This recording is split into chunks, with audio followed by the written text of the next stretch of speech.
அருட்பெருஞ்சோதி அருட்பெருஞ்சோதி தனிப்பெரும் கருணை அருட்பெருஞ்சோதி அருட்பெருஞ்சோதியார் கணிக்கிலேருந்து ஜெகநாதனுங்க. வியாபாரத்துலையும் சரி, குடும்ப பிரச்சனைகளும் சரி, சின்ன சின்ன பிரச்சனைகள் வந்தால் கூட நம்மளுக்கு தூக்கம் வரதில்லை. நைட்டு தூக்கம் வரதில்லை. மன உளைச்சல் போட்டு அழட்டிட்டு தூக்கம் வராத, எனக்கு தூக்கவே இல்லைங்க சார்.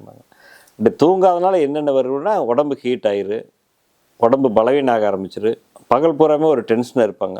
இந்த மாதிரி காரணங்கள் வர காரணமாக அந்த தூக்கமின்மை தானே. அப்போ தூக்கத்தை சரி பண்ணுறதுக்கு நம்ம எந்த மாதிரி எடுத்துக்கலாம் அப்படின்னா, இரவு படுக்கிற போதுங்க ஒரு 1/4 டம்ளர் ஜூஸு, குமரிக்கடு கைப்பானுங்க, 3/4 டம்ளர் சுடுதண்ணி, நல்ல பாட்டில் குளிக்கிங்க.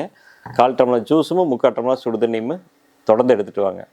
அதே சமயம் படுக்கிற போது இரவில் நல்ல இந்த ஹேர் ஆயில நல்ல உச்சந்தலைக்கும், அதாவது உங்கள் உச்சந்தலை அப்படிங்கிறது நீங்கள் பெருவிரலை வந்து மூக்கு நுனியில் வச்சு நடுவிரல் எங்கே வருதோ அதாவது உச்சந்தலை, இந்த உச்சந்தலையிலையும் இந்த பின்பக்க தலைக்குமே ஒரு 1/2 ஸ்பூன் நல்லா வச்சு தேய்ச்சி விடுங்க. ஹேர் ஆயில தேய்ச்சிட்டு படுங்க. ஒரு 1/4 மணி நேரம் 1/2 மணி நேரத்தில் அருமையான தூக்கம் வந்துடும். நல்லா தூங்குனீங்க மேக்ஸிமம் அதிகபட்சம் நோயிலேருந்து வெளியே வரக்கான வாய்ப்பு அதிகம். தூக்கம் கெட்டால் மட்டும்தான் நோய் அதிகமாகும். தூக்க பிரச்சனையிலேருந்து நம்ம வெளியே வரணும்னா ஹேர் ஆயிலும் கடுக்காய் ஜூஸ் மட்டும் நீங்கள் வாங்கி உபயோகப்படுத்துங்க, கண்டிப்பாக வந்துடலாம். அதே மாதிரி குளியல் பொடி உபயோகப்படுத்தலாம். சோப்புக்கால குளியல் பொடியை உபயோகப்படுத்தலாம், பல்பொடி உபயோகப்படுத்தலாம். இது எத்தனையோ இருக்குதுங்க. மெயினாக முக்கியமானது நான் வந்து இந்த 2 உபயோகப்படுத்துங்க. வாழ்க வளமுடன்.